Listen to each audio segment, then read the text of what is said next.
Our delegation came to Slovenia in order to sign the agreement on economic cooperation between Republic of Slovenia and Vietnam. We see that there are plenty of opportunity for both sides to cooperate with each other, especially in the area of transport and logistics.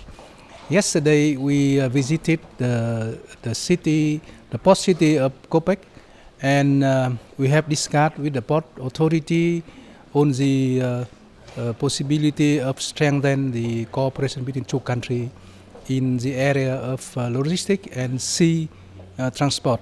I think that Slovenia has a very big potential as the gateway to some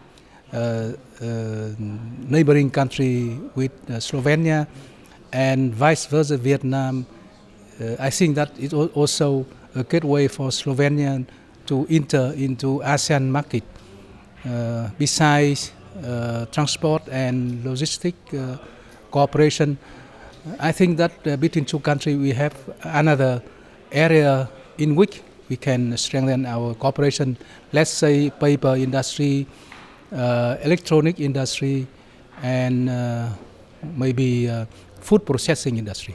8. do 13. novembra nameravamo narediti Vietnam in Indonezijo, predvsem logistično delegacijo, kjer se bojo odpirale nove možnosti, predvsem pa v medsebojnih sestankih z poslovno skupnostjo v Vietnamu oziroma tudi z neposrednimi kontakti z logističnimi podjetji v Vietnamu, pridobiti nove posle, predvsem pa direktne linije v naše edino pristanišče Luko Koper.